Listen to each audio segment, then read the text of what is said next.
प्यार किसी ऐसे व्यक्ति को ठीक नहीं कर सकता जो इस बात से इनकार करता है कि उसे चोट पहुंची है, क्योंकि कोई भी भक्ति उस मदद की जगह नहीं ले सकती जो कोई अपने लिए मदद लेने से इनकार करता है।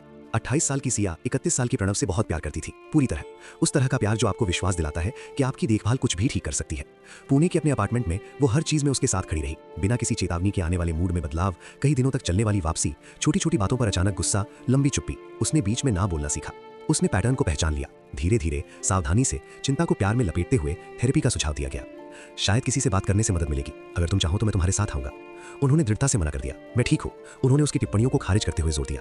अति प्रतिक्रिया करना बंद करो। हर चीज एक समस्या नहीं है, लेकिन प्यार अनुपचारित दर्द को ठीक नहीं करता है। ये बस इसे अवशोषित करता है, इसे सहन करता है, जब तक कि मदद करने की कोशिश करने वाला व्यक्ति वजन के नीचे नहीं गिर जाता। सिया उसकी भावनात्मक सहारा बन गई। उसके दुखों को झेलना, उसके तूफानों का सामना करना, उसके मूड को प्रबंधित करना।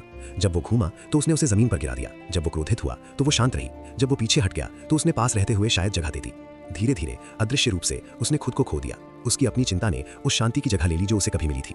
उसका समर्थन थकावट में बदल गया, शारीरिक, भावनात्मक, आध्यात्मिक। उसने दोस्तों से मिलना बंद कर दिया क्योंकि वो उसकी मनोदशा का अनुमान नहीं लगा सकती थी। योजनाएं बनाना बंद कर दिया क्योंकि उसे उसकी आवश्यकता हो सकती है। अच्छी नींद लेना बंद कर दिया क्योंकि वो हमेशा सतर्क रहती थी, अगले संकट की प्रतीक्षा में। वो अब पार्टनर नहीं थी, वो एक देखभाल करता थी, बिना प्रशिक्षण की एक चिकित्सक थी, सक्रिय रूप से पेशेवर मदद से इनकार करने वाले किसी के लिए एक जीवन रेखा थी। और वो भी डूब रही थी। ब्रेकिंग पॉइंट उनके एक एपिसोड के दौरान आया। किसी छोटी सी बात पर भड़का गुस्सा जो घंटों गुस्से और आरोप में बदल गया। सिया ने थककर और टूटते हुए धीरे से कहा, प्रणव प्लीज, आपको किसी से बात करने की जरूरत है, एक प्रोफेशनल की। मैं अब आपका एकमात्र सहारा नहीं बन सकती, मैं इसके लिए तैयार नहीं हूँ। उसने उसकी ओर देखा, आंखें ठंडी थीं। आप चीजों को बदतर बना रहे हैं। हर बार जब आप इसे सामने लाते हैं तो आप मुझे तनाव में डाल देते हैं। शायद अगर आप मुझे ठीक करने की कोशिश करने के बजाय मुझे वैसे ही स्वीकार कर लेते जैसे मैं हूं, तो मैं ठीक हो जाऊंगा। शब्द प्रहार की तरह पड़े। उस पर देखभाल करने का आरोप लगाया गया था।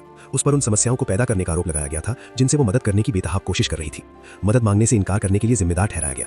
उस रात जब वो सो रहा था तब अपने शयन कक्ष में अकेले बैठी हुई सिया को एहसास हुआ, प्यार उस व्यक्ति को ठीक नहीं कर सकता जो इस बात से इनकार करता है कि उसे चोट पहुंची है।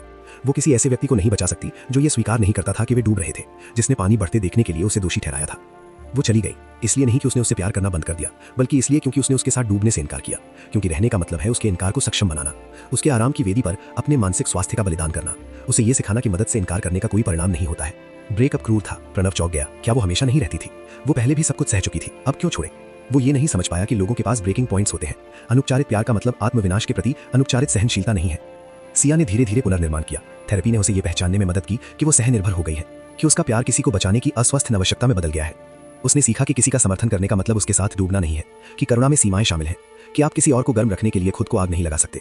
आखिरकार प्रणव को एक ऐसी स्थिति का सामना करना पड़ा जिसने उसे मदद मांगने के लिए मजबूर किया, ना कि उसके विशेष रूप से छोड़ने पर, बल्कि परिणामों के संचयन को जिन्हें वो अब इनकार नहीं कर सकते थे। तब तक सिया आगे बढ़ चुकी थी, इतनी स्वस्थ हो चुकी थी कि वापस लौटे बिना दूर से ही उसके स्वास्थ्य की कामना कर रही थी।